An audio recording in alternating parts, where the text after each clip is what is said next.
Greetings, welcome back to PinkOddBird. Today we are continuing on with the Shabby Creep channel hop, hosted by Priscilla at Release the Craftin.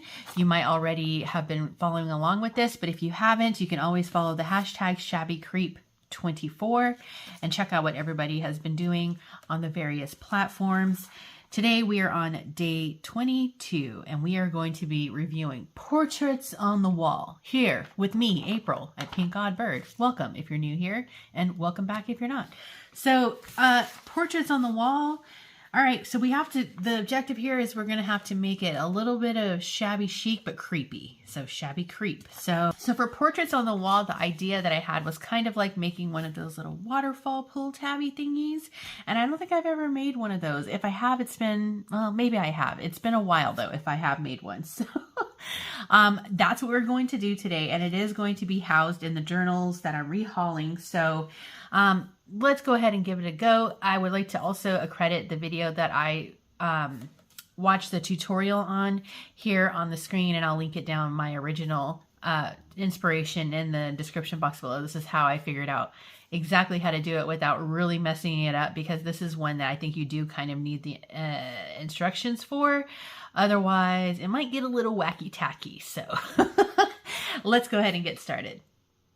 So the first thing that I'm going to do is get my focal images for my portraits on the wall, and they're obviously going to be something creepy, right? So I'm using Priscilla's Shabby Creep kit, and just a forewarning, there's bugs. So if you don't like bugs, you can fast forward or just close your eyes. So these are the ones that I was considering. It's either the little snake, like exoskeleton kind of situations, or these. And I kind of feel like I'm leaning towards these. The books, I don't know, this one might be too big. Let me see. Oh no. If I do it at 5 inches, that probably could work, but then I'll be cutting into this one here. So I think what I'm gonna have to do is cut these out individually. So let me do that. Yeah, so for this part here, ain't nobody got time to be cutting around every one of these little legs. So I'm just going to do like a loose cut. This is going to get distressed. So when I distress it, I'll be sure to attack those little white segments, because I don't really want them to stand out too much in my final product. So I will be distressing. Wow. Priscilla, I think your words is hard. Words are, oh my gosh. Your words are hard campaign is rubbing off on me. I can't speak today apparently, but anyway, I feel like if I maybe just be quiet and craft, you might be able to follow along with something that I do here. You know, at a time like this, I feel like a scan and cut machine would be so useful, and I really do want one of those. Does anybody out there have one? If so, which one do you have? And do you like it? Does it really like cut your images out pretty accurately? I just think it would be really cool to be able to have this done like neatly, tidily, and quickly. So just curious. So just leave a comment down below, or maybe you've got your eye on one that you think is really good. I'd be interested to know what you guys are using, unless you're just like a good old fussy cutting lover. I don't know. I feel like you guys can go way back to probably even my first video. And I was like, leave a comment if you like fussy cutting. And I'm not sure if I liked it or if I didn't like it, but I probably didn't. So let's start with these. I do have these little extras here that I can also use if, or maybe one of the snake ones, if this one ends up being too big. So next thing I'm going to do is distress these so that we can get rid of the little white edges. Of course, I could not find my sponge for my black distress ink, so I'm having to do a new one, and I'm pretty sure as soon as I dip this into the magical inky serum here, I'm gonna find my old one, but it's fine.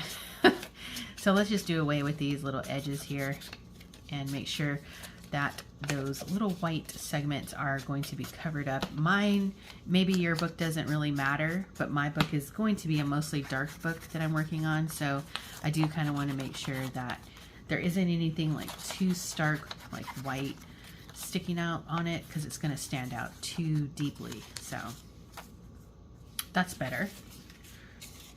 Yeah, I think I might have to put one of those scan and cut machines on my birthday wish list. It's been a long time. I remember a long time ago when Daisy at Tsunami Rose first got hers, and she was using it up like a machine, like cutting everything, and it was coming out so perfectly, and I was like, dang, Daisy, I need one of those. Now we've got the distressing done, so the next thing that I think we need to do is get these matted down on some squares that will be our you know, little flippy doos when the thing flops. So let's get some paper. I kind of like this piece here. It kind of reminds me, number one, of wallpaper, and number two, if you can kind of see in there, it's got butterflies. So that kind of like sticks with the theme of like these bugs here. I don't know, what are these, millipedes? They probably won't turn into butterflies because but I think it's a neat idea. Now, the only one I'm just not sure about is this one, because it's exceptionally larger, much larger than the others, and this is going to be my first time making one of these, and I'm just not sure how big I want them to. I know that I only want 3, and I know that I want them to be bigger. In the original video, they did small little squares, and I kind of want to do bigger ones, and I think it's possible. So I don't know if I should risk it for a biscuit, or just take a smaller. Maybe I should just, April, calm down, and maybe just take a smaller. Should I just take a smaller one like this one? Because it's a little bit more along the size of that. Maybe I should, because I'll be sad if I go through all the work and then it doesn't function properly. You know what I mean? So maybe just to be safe, I will do this. I don't know. Decisions. This is what happens when you don't do a prototype first, you know. But I kind of like creating this way with you guys, because it gives you a chance to think about things that you might also be thinking about whenever you go to create something like this. So I think I do kind of want this to be rounded a little bit, just like the other. But I am going to leave a little bit of a border on it. Now, I think the next thing I'm just going to go ahead and do is just commit and glue these down.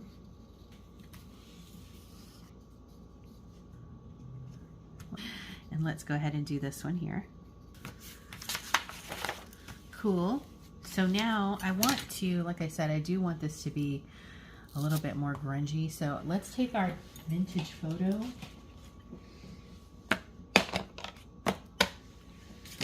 The vintage photo, and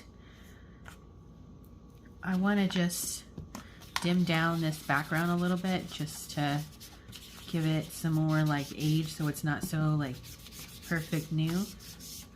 Make it look a little bit more worn. Seems like this is a pretty fairly easy project. There are many steps, but nothing too arduous. So I like that. Now we need to pick our size, the size for these. So let's see, we're gonna make sure that they're cut down to what? Say 5.5. Oof. I don't know, you guys. If these end up being too big, I'm gonna have to start over. And let's see. So 5.5 by, say, 4.5. Looks good. Okay. Okay, cool. So now I've got my little squares, and I think we need to keep this because we need to have a backing for these. So let's get, sorry. Let's get one of our papers out of here. And then I'm gonna cut these slightly bigger than my pictures here. So I did 5.5 by 4.5. So 4.5, let's do 4 3/4. Should be good. 4 3/4. Well, I'm gonna cut it like this, 6 and 6 first, and then I'll just cut it down when I need to. So 4 3/4, and then let's just cut it 6 to 6, and then I'll just pare it down to the actual size that I need. Okay, so there we go. I'm left with this, which I'll also potentially use. I'm gonna leave it cut down to about 2 1/4. Now we need our scoreboards also, so just keep that in mind. I only need 3 of these. Let's go ahead and I'm gonna switch back to my black soot because I want to do the edges of the little cutouts that we've done here in black. So let's go ahead and get these glued on down, and I think I'm going to use my tape for this. Okay, I don't feel like dealing with the fiddliness because these papers here are a little bit lightweight, these ones with the butterflies. So line it up ever so perfectly, about 1/8 of an inch, and then I'll cut off that excess at the top there. All right, now let's cut off the little excess at the top of these, and let's see, we'll cut about to, I think about right here on all 3, which is about 5 3/4, just about. Okay, boom, now we have our little flips. So I'll do them like that, just one, then the snake, and then that one. So that's how they're going to be. They're all even Steven. Then we need our little strip here. Again, it's cut to about 2 inches, 2 inches by 11 inches. That's the measurement that was used in the tutorial that I watched. So hopefully it'll work for these, what I have here. And now we need our scoreboard. Okay, so I'm doing a different amount than what was originally done. So I think the first score was at 6. And actually, I'm not sure. I think it's supposed to be this way. I guess it depends. I think I want this to be like the part that shows.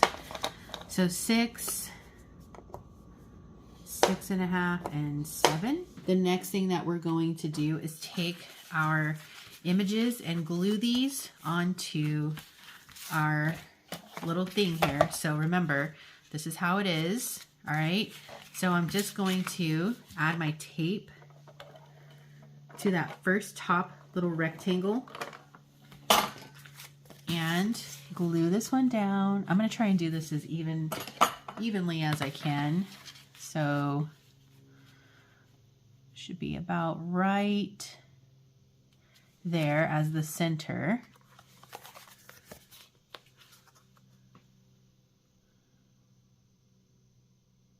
Perfect. Okay. And burnish it. And I want that to be dulled down a little bit because it is white edge there. So that's one. Then we'll flip that back just like this. Boom. And then we'll add some tape to this next rectangle in the row. If you're using tape, just be careful not to make it overlap because it'll be sticky on your whole project then. Okay, so we need to line this up once again, like so. Okay.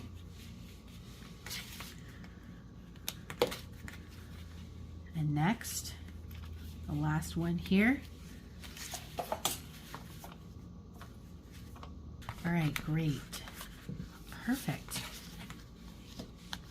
Cool. Okay, so this is how it looks. We have the 3 images, and then we have this piece like this, and then the longer piece in the back. Okay, so I guess with my images being a little bit bigger, you can't really see this piece from the back side like you can in the original, but that's okay.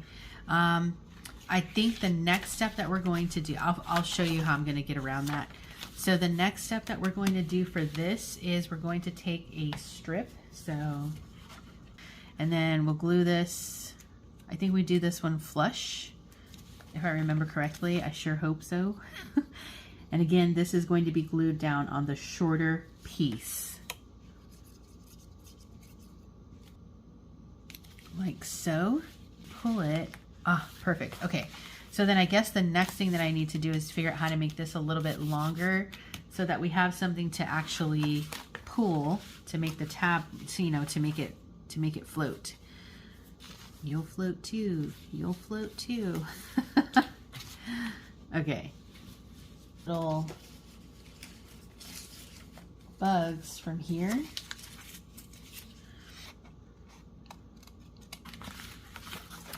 I need to figure out how much of this needs to be exposed in order for it to work properly. Is that good? And I need to make sure it's not taller than my page. Ooh, it almost is. So let's make this a little bit shorter. If you want, you could round the corners on this, you know, but I think I'm gonna leave them square. Basically cutting off just the bottom part of that bug bottom there, and I'm going to really make sure I glue this because it's going to be a point of a lot of tension where the piece gets really pulled a lot. And I'm going to glue it right on here. Cool. I have these creepy words also from Priscilla. There's some words and there's some quotes and words. So this one here is kind of cool because it kind of ties in. Of course, I want to distress it so that it fits a little bit better. This one says, horror is like a serpent, always shedding its skin, always changing, and it will always come back. Dario Argento. Since it says horror is like a serpent, I'll add this here called the horror. So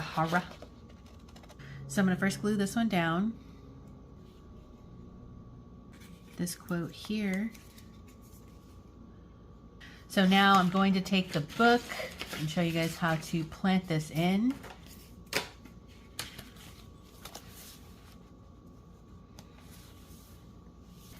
What we're going to do is these little side pieces here, we're going to add glue to those. Okay, and I'm just going to close that gently. And we're going to pop this on down.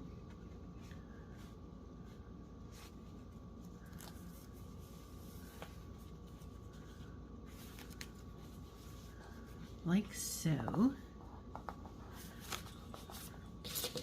And I'm going to really burnish that. Okay, now here's the real test now. So let's see. We got 1, 2, 3. Woo! Cool. Portraits on the wall. So that's basically how it is, friends. I guess if you wanted to, you could. I didn't want to get too crazy adding any kind of extra borders around these, but if you wanted to now, what you could do is potentially maybe cut out some frames and actually frame these so they'd be more like portraits. But I just was afraid that they might have gotten stuck. But now that I'm doing this, I can see that they wouldn't get stuck. So yeah, I think they're really cool. Portraits on the wall. I hope that you guys have enjoyed this little creepy element that you can add into your journals and have some big journaling space on the back sides or places to add your own photos or own memorabilia. So yeah, that's going to be it for today, you guys. I hope that you have enjoyed this video, and don't forget to tune back in tomorrow, the 23rd, which is going to be Olena. You're going to go to Olena Spicer's channel, and Olena's going to be doing the birds. Ooh. So I hope that you guys all have enjoyed this super fun little tutorial. I kind of just want to keep messing with it. So I hope that you guys enjoyed this one, and I hope that you guys are enjoying this series. Don't forget to follow the hashtag ShabbyCreep24, and I think that is going to wrap it up for me for now. Be sure to stay tuned because you never know what direction this odd flock of ours is heading into. And until next time, toodaloo.